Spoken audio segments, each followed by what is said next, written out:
நண்பர்களுக்கு வணக்கம். இப்போ நம்ம டிஸ்கஸ் பண்ண போகிற டாபிக் பார்த்தீங்கன்னா கலர்ஸ். இந்த கலர்ஸ் எங்கிருந்து வருது அப்படின்னா கலர்ஸ் ஃப்ரம் லைட்.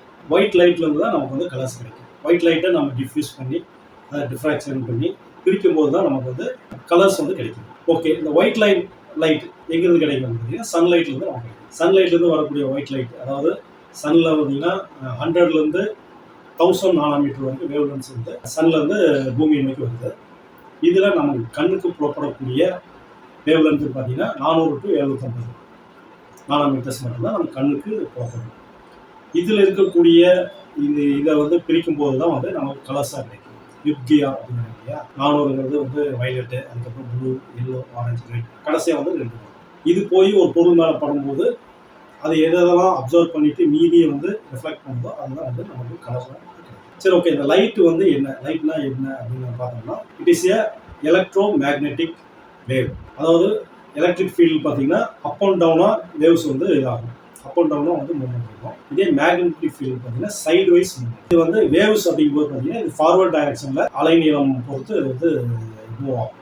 அப்போ வந்து லைட்டு வந்து எலக்ட்ரோ மேக்னெட்டிக் வேவ்ஸ் அப்படிங்கிறதுனால இதுக்கு வந்து மீடியா எதுவும் தேவையில்லை. வேக்யூமில் கூட இது வந்து பாஸ் ஆகும். ஏன்னா வந்து எலக்ட்ரிக் பவருக்கு மேக்னெட்டிக் பவர். இதில் இன்னொரு அட்வான்டேஜ் என்னென்னா எலக்ட்ரிக் சார்ஜஸில் எனி சேஞ்சஸ் வந்ததுன்னா அது வந்து மேக்னெட்டிக் ஃபீல்டாக மாறும். அதே மாதிரி மேக்னெட்டிக் ஃபீல்டில் ஏதாவது சேஞ்சஸ்னால் அந்த எலக்ட்ரிக் ஃபீல்டாக மாறும். அப்போ இது வந்து இன்டர்சேஞ்ச் ஆகிட்டு கண்டினியூஸாக இருக்கிறதுனால லாஸஸ் வந்து வராதனால ஹை எனர்ஜெட்டிக்காக இருக்கணும்.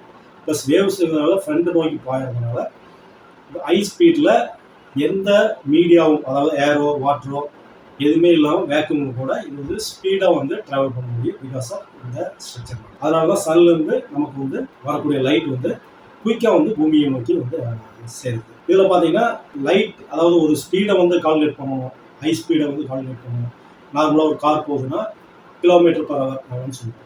அதே வந்து ஹை ஸ்பீடு இந்த ஜெட்டு ப்ளஸ் வந்து ட்ரெயின்ஸு, இது மாதிரி ஹை ஸ்பீடு வெஹிக்கிள்ஸ் இது மாதிரி இருக்கிறதெல்லாம் பார்த்தீங்கன்னா எப்படி வந்து மெஷர் பண்ணுவோம்னா லைட் ஸ்பீடு, அதாவது லைட்டோடைய ஸ்பீடை கம்பேர் பண்ணி தான் அதை வந்து நம்ம இது பண்ணுவோம். லைட்டோடைய ஸ்பீடு எவ்வளோன்னா 3 lakh கிலோமீட்டர் பர் செகண்ட். ஒரு செகண்டுக்கு 3 லட்சம் கிலோமீட்டர் ட்ராவல் பண்ணும். இதுதான் லைட்டோடைய ஸ்பீடு. ஸோ அப்போ வந்து இந்த லைட் வந்து படும்போது தான் நமக்கு வந்து கலர்ஸ் தெரியும். சரி, கலர் தெரியுது என்ன அப்படின்னா ஃபர்ஸ்ட் வந்து லைட் சோர்ஸ் இருக்கும்.